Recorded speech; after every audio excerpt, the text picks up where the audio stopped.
This is how you animate basic properties in After Effects using keyframes. We're going to work on a solid, so press Ctrl Y, and we're just going to call it square, and it's 500 by 500 pixels. Pull that down.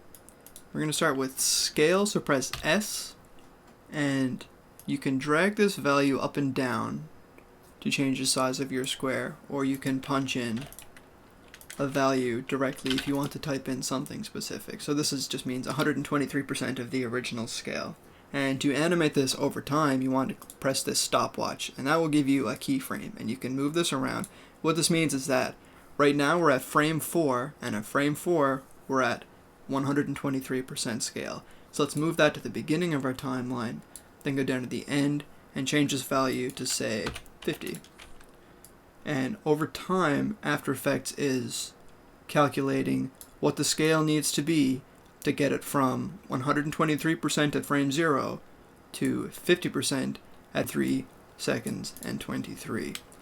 For position, we press P, and again you can drag this anywhere you want, but it won't animate over time unless you activate your stopwatch.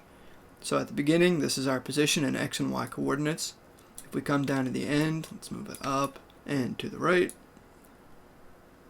Now over time, the scale and relative position of the square is animated. Rotation is with R. Press our keyframe at the beginning, and for a full revolution, if you type in 360 degrees, what it will show you is 1x, meaning it rotates one time.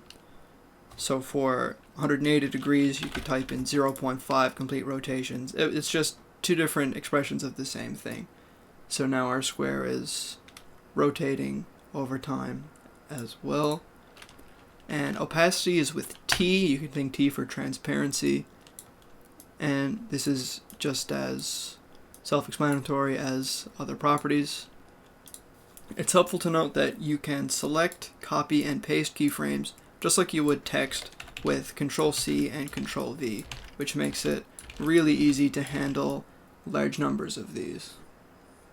And to see all properties that have had keyframes applied to them, press U, and you can view all of them at once in relative position to each other, which is really helpful if you want things to line up and synchronize. Let's just say at around the midpoint of our video, we want the square to be down here, and we want it to be rotated like this, and we want it to be super duper tiny.